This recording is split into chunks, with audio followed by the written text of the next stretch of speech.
Not even 2 days to go until Election Day. Back with me now, Angela Rye, Peter Bynert, Andre Bauer, Bakari Sellers, Scotty Nell Hughes, and Matt Lewis. Also, defense attorney Alan Dershowitz is here, the author of Electile Dysfunction, a guide for unaroused voters. So, Alan, here's Donald Trump's closing statement ad blasting Washington and the global establishment.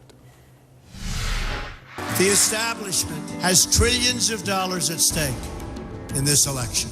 For those who control the levers of power in Washington and for the global special interest, they partner with these people that don't have your good in mind. The political establishment that is trying to stop us is the same group responsible for our disastrous trade deals, massive illegal immigration, and economic and foreign policies that have bled our country dry. The political establishment has brought about the destruction of our factories and our jobs as they flee to Mexico, China, and other countries all around the world. It's a global power structure that is responsible for the economic decisions that have robbed our working class, stripped our country of its wealth, and put that money into the pockets of a handful of large corporations and political entities. So, Alan, many people see this ad as having anti-Semitic overtones. Do you? Well, I don't think Donald Trump's an anti-Semite. I'm not sure he even knows that three of the people featured in the ad are, quote, Jewish bankers, Soros, Yellen, and Goldman Sachs. But to his alt-right supporters, and there are many of those, tragically, this is red meat. This plays right into the oldest anti-Semitic trope that Jewish international bankers control the world and they're the ones that are making life difficult for you. And if we only could get rid of this conglomerate of international Jewish bankers, we would all be living good lives. Donald Trump ought to be more careful about that. As I say, I don't think he's an anti-Semite. This is not the first time it's happened. The incident with the Star of David was another example of something he probably didn't intend, but the alt-right picked it up. And so we have to be concerned about that. And I think the finger of responsibility has to point to the Trump campaign. They should not have allowed that inference to be drawn by some of their extremist supporters. And I don't think Trump wants to lose his extremist supporters. I don't think he wants to lose the votes of the alt-right by alienating them. Yeah, and so as you pointed out, Alan, the ad features imagery of money with photos of George Soros, Janet Yellen, and Lloyd Blankfein, and we'll discuss that a little bit more. But I got to ask Matt a question here, because Senator Al Franken, Matt, calls Trump's new ad German Shepherd whistle. Watch this. Well, when I saw the ad, I thought that this was something of a German Shepherd whistle, a dog whistle, to sort of a certain group in the United States. I think I'm Jewish, so maybe I'm sensitive to it, but it clearly had sort of Elders of Zion kind of feel to it, international banking crisis, plot or conspiracy rather, and then a number of Jews. What's your reaction? I think I'm with Alan on this one. You know, look, a lot of what's in that ad, I think, is true and resonates with a lot of Americans who are not anti-Semitic or racist, but who feel like their way of life is slipping away. Maybe it's the factory that closed down, in Michigan or something. And so I think that Donald Trump, the way that he wins is by talking about he is the change agent and an outsider running against the establishment. He's tapping into the kind of anti-free trade protectionist thing that Bernie Sanders tapped into. You can call that anti-globalism. Some people think that's code word for anti-Semitism. But I think that the thing is, it's about sensitivity. I'll give him the benefit of the doubt on this, but the problem is Trump has a track record of crossing that line. So, it's a slippery slope. And it began. I'm sorry, Angela.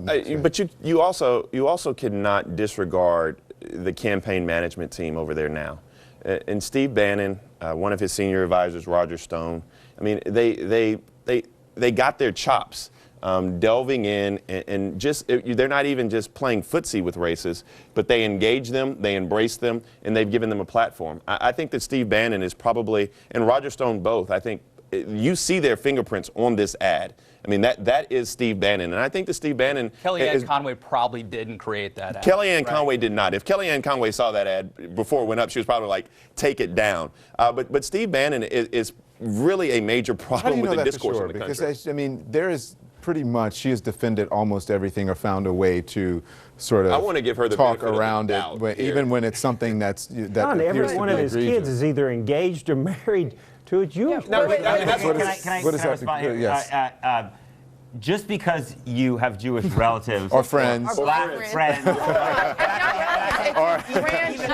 interestingly, even actually, it's a crazy story, but even Adolf Hitler, actually, believe it or not, the doctor who took care of his mother, Adolf Hitler, actually protected her, that doctor in Vienna throughout World War II. The problem is, I would like to give Donald Trump the benefit of the doubt. Here's the problem. He's campaigning today with Ted Nugent, a guy who put out a tweet in which he said, who's responsible for gun control, and basically had a bunch of Jewish guys all with Israeli flags on them. He's using this term, he's using the slogan, America First, which is associated with Charles Lindbergh, a notorious anti-Semite. And he had a weird habit a few years ago, you remember, of continually referring to Jon Stewart as John Leibowitz. Now, why does someone do that? This is ridiculous to paint Donald Trump as being anti-Semitic. As he pointed out, can I answer, please? I'm not saying he's anti-Semitic. Go ahead. He has children. He has grandchildren that are Jewish. It's not just distant relatives. These are in his family that he practices. But what's interesting about this, 31 countries right now in the UN do not recognize Israel as an official state, as a Jewish state.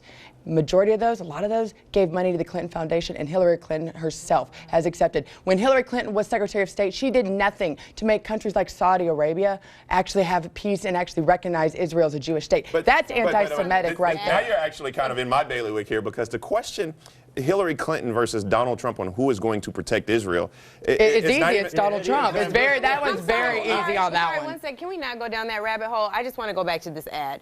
So Donald Trump also, before he was running for president, talked about having a black accountant who had a lazy gene, and he preferred guys with yarmulkes to count his money. So it may not be that accidental. Yeah. You might not be able to give her the benefit of the doubt. Even when it's racism that people may think is beneficiary because it's about money and it seems more positive, it's still racism and it's religious bigotry. Hey, Alan, hold on. I want you to respond to this. This is my colleague Fareed Zakaria. He delivered this as part of his show today. Watch this.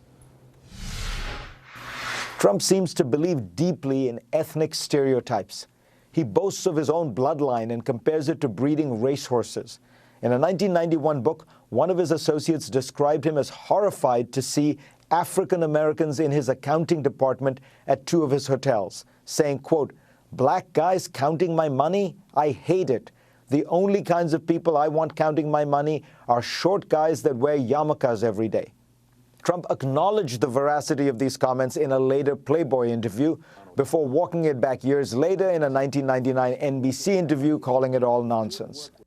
Alan Dershowitz, what's your reaction? Well, I think that his big problem is that he stereotypes. He talks about the blacks love me, the Latinos love me. He doesn't understand that all groups are composed of individuals, and you can be as much of a stereotyper if your stereotype is good. Jews with yarmulkes counting money, that's not an insult.